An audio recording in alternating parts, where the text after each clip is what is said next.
Most of the time, when people think about the origins of economic thought, they jump straight to familiar names. Adam Smith, Karl Marx, maybe Aristotle if they were paying attention in school.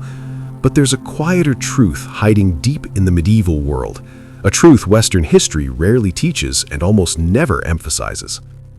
Nearly 1,000 years ago, long before capitalism, before stock markets, before central banks or fiat currency, a Muslim scholar issued a warning about money that still echoes through every financial crisis today. He argued that when money loses its moral compass, societies don't just struggle, they rot from the inside out. And judging by the world we live in now, he may have understood us better than we'd like to admit. Welcome to the Hidden Ledger, where money, power, and history collide, and nothing is ever as simple as it looks. To understand Al-Ghazali, one of the most influential thinkers of the Islamic Golden Age, you have to imagine a world that feels both familiar and completely foreign at the same time. The year is roughly 1100 CE. Europe is fragmented, poor, and unstable, still clawing its way out of the early Middle Ages. Feudal lords fight over land, trade is limited, wealth is measured mostly in territory, not productivity. But beyond Europe, another world is thriving. The Islamic world stretches from Al-Andalus in Spain across North Africa, through the Middle East, and deep into Persia and Central Asia. Its cities are dense, wealthy, and sophisticated. Baghdad, Damascus, Cairo. These aren't just cultural capitals, they're financial and intellectual powerhouses. Trade routes pulse with caravans carrying silk, spices, textiles, precious metals, and ideas. Merchants operate across continents. Credit systems exist. Contracts matter. Markets are alive. Scholars debate philosophy, law, astronomy, medicine, and economics, even if they don't call it that yet. The empire is rich, and wealth is transforming society faster than anyone fully understands. It's in this world of booming commerce and rising inequality that a scholar named Hamid Al-Ghazali emerges. Part philosopher, part jurist, part theologian, and part relentless critic. Think of him as the kind of thinker who could explain the purpose of the soul and the purpose of a currency system in the same breath, without blinking. Born in 1058 in Persia, Al-Ghazali rises quickly through the intellectual ranks. By his mid-30s, he holds one of the most prestigious teaching positions in the Islamic world. But what makes him unique isn't his status, it's his refusal to accept the world as it is. He looks around and sees a society growing wealthier, markets expanding, trade accelerating, and yet something feels wrong. A civilization obsessed with money but drifting away from meaning. An economy thriving on the surface but decaying underneath. You don't have to work very hard to see the modern parallel. Al-Ghazali begins asking a question few people in any era are brave enough to ask. What happens when a civilization gets richer faster than it gets wiser?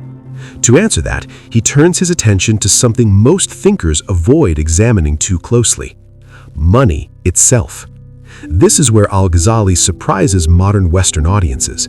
He wasn't just a religious thinker, he was one of the earliest philosophers to analyze money not just technically, but morally and systemically. Where Aristotle saw money as a practical invention and later economists would reduce it to equations and charts, Al-Ghazali focused on something deeper. He studied how money reshapes human behavior, how it alters incentives, how it affects trust, and how, over time, it determines the fate of entire civilizations. To understand his economic ideas, you first have to understand how he viewed money at its core.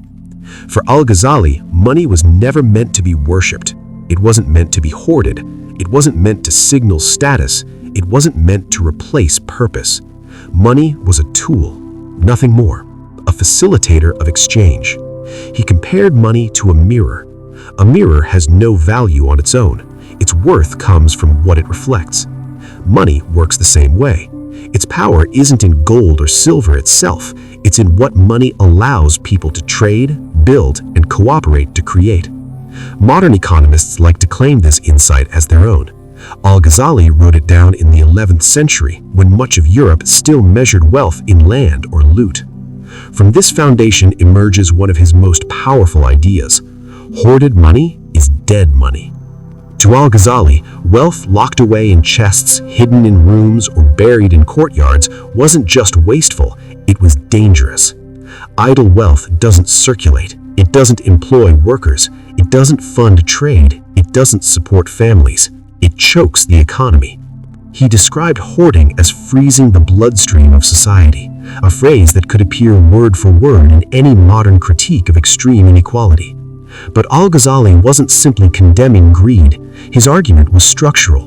When the wealthy hoard money, scarcity is created, not because resources are missing, but because circulation is blocked. Prices distort, markets weaken, social tension rises, and eventually, people suffer. This leads directly to another of his central insights: speculation destroys trust. Al-Ghazali had little patience for merchants who manipulated prices, created artificial shortages, or exploited crises for profit. He didn't see speculation as intelligence, he saw it as moral corruption, profit without contribution. Whoever profits from the suffering of others profits from corruption, he wrote. And corruption, in his view, behaves like a disease. Once it takes hold, it spreads. From merchants to markets, from markets to institutions, from institutions to the entire society. If this sounds like commentary on modern financial bubbles, crisis profiteering, or predatory lending, that's because it is, just written 9 centuries earlier. But Al-Ghazali wasn't anti-profit, he wasn't anti-business, he didn't reject markets or trade. In fact, he believed commerce was natural, even necessary. Wealth, he argued, could be meaningful, it could be productive, it could even be noble. His real target was dishonest trade, cheating, false weights, concealed defects, manipulated information. He believed markets only function when participants trust one another. And once trust collapses, the economy collapses right behind it. In that sense, Al-Ghazali described ideas modern economists would later call transaction costs, information asymmetry, and moral hazard without ever using the jargon. He also emphasized the dignity of labor. Work, to him, built character. Contribution strengthened society. Unearned wealth, on the other hand, was spiritually and socially dangerous. Money gained through manipulation rotted the individual and weakened the system.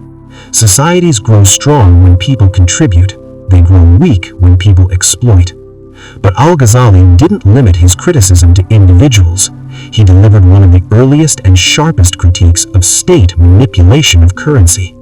Medieval rulers often diluted gold or silver coins to stretch their budgets, effectively taxing citizens through hidden inflation. Al-Ghazali condemned this outright.